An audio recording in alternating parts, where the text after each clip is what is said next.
Hai semuanya, kali ini kita akan mengetahui hal-hal seram yang ada di sekitar kita.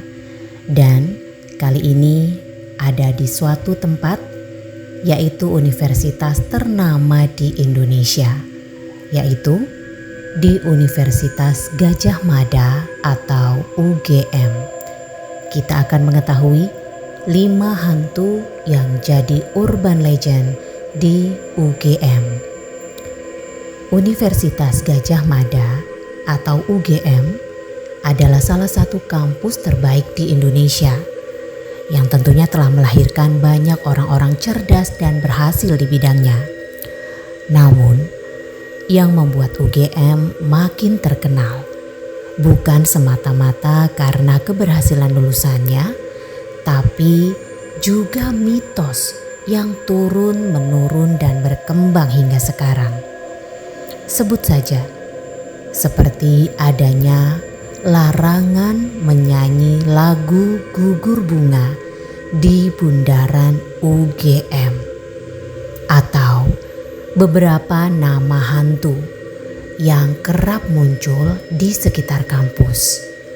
Nah, biar tidak penasaran, mari berkenalan dengan 5 hantu di kampus UGM yang jadi urban legend.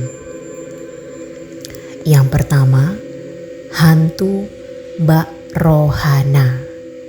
Selain memiliki gedung yang megah dan besar, UGM juga rimbun oleh pepohonan, terutama di kawasan kampus Argo. Karena itu, kabar sering muncul penampakan di sini sering terdengar. Namun, yang paling terkenal adalah hantu Mbak Rohana, yang menurut banyak saksi mata, ia jadi penunggu jembatan yang menghubungkan antara Fakultas Pertanian dan Kedokteran Hewan. Mbak Rohana termasuk hantu yang usil. Ia akan menampakkan sosok sebagai seorang perempuan yang berjalan sendirian di atas jembatan. Nah, saat korban semakin dekat dengan sosok, ia akan dengan sengaja menjatuhkan diri dari atas jembatan dan membuat korbannya panik. Ketika ditengok tempat jatuhnya Mbak Rohana, korban tentu saja tidak akan melihat apa-apa di sana. Yang kedua, Mbak Yayu. Siapa yang suka mengeluh capek tiap harus menyelesaikan skripsi? Tenang, kamu gak sendirian. Ada Mbak Yayu yang juga merasa lelah sampai akhirnya ambil langkah pendek buat bunuh diri karena gak kuat mengerjakan skripsi tiada akhir. Walau gak ada yang tahu cara dan di mana Mbak Yayu mengakhiri hidup, konon ia sering terlihat di gedung Fakultas Ekonomi tempat ia kuliah dulu. Mbak Yayu ini adalah mahasiswa yang rajin, tapi sayang, saat dia menghadapi sidang kelulusan skripsinya justru ditolak dosen.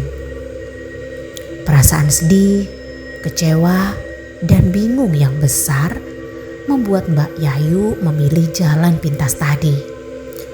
Berniat ingin mengakhiri rasa sedihnya, ia justru jadi hantu gentayangan di UGM dan dapat predikat mahasiswa abadi. Kamu gak mau kan jadi teman Mbak Yayu? Yang ketiga, hantu Menir Joseph. Gedung-gedung di Universitas Gadjah Mada ini usianya mungkin sudah puluhan sampai ratusan tahun. Jadi jangan heran kalau kamu menemukan kisah hantu asing. Salah satunya Menir Joseph. Menir Joseph ini dikenal sebagai penunggu gedung pusat UGM. Dan biasanya sih sering mondar-mandir saat malam di sana. Gak ada yang tahu asal datangnya Menir Yosep atau bagaimana ia jadi penunggu salah satu di gedung UGM. Namun, kamu gak perlu khawatir atau takut berlebihan. Menir Yosep ini bukan hantu nakal. Justru para staf di sini sudah gak asing lagi dengan keberadaannya. Nah, begitu melihat parasnya yang bule, tampilan bergaya vintage dan super rapi, pasti akan menyadarkan kamu kalau sosoknya bukan manusia. Yang keempat, hantu Cina wajah pucat. Setelah Menir Yosep, ada lagi kisah hantu berwajah asing. Kali ini adalah hantu dengan paras Cina yang wajahnya pucat. Nama dan kenapa ia gentayangan di UGM gak pernah ada yang tahu. Tapi yang jelas dia sudah ada sejak lama. Biasanya hantu ini sering muncul di tempat parkir mobil pemadam kebakaran saat jelang malam.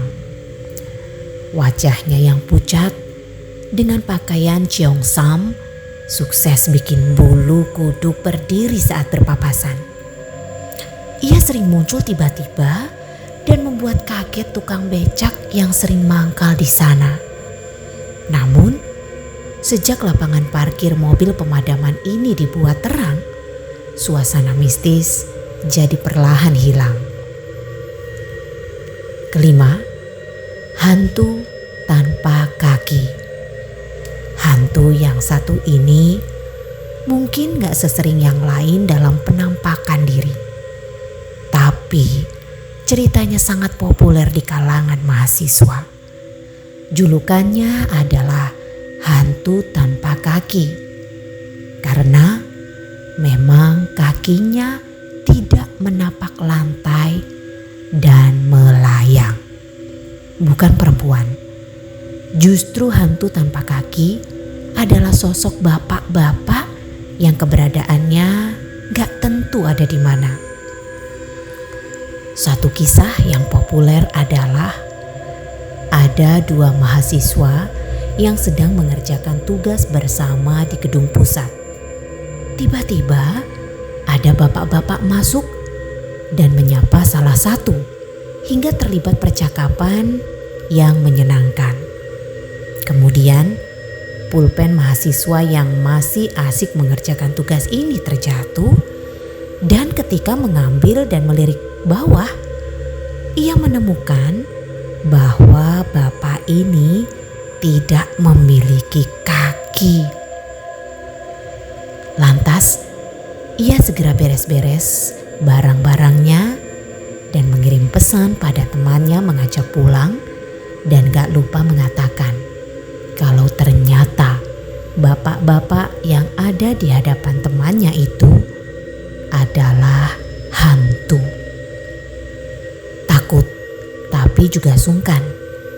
Keduanya pamit pada hantu bapak-bapak tersebut dengan alasan sudah malam. Mengejutkannya, bapak-bapak tersebut berkata, "Sudah malam atau sudah tahu?" Gak ada habisnya jika membicarakan sosok-sosok astral di UGM. Belum lagi mitos yang berkembang di sana juga gak kalah bikin merinding. Nah, kalau di kampusmu ada cerita horor apa? Demikian kisah 5 hantu yang jadi urban legend di UGM. Jangan lupa subscribe channel ini, share, dan silakan untuk bisa berbagi cerita mistis di sekitar kamu. Sampai jumpa.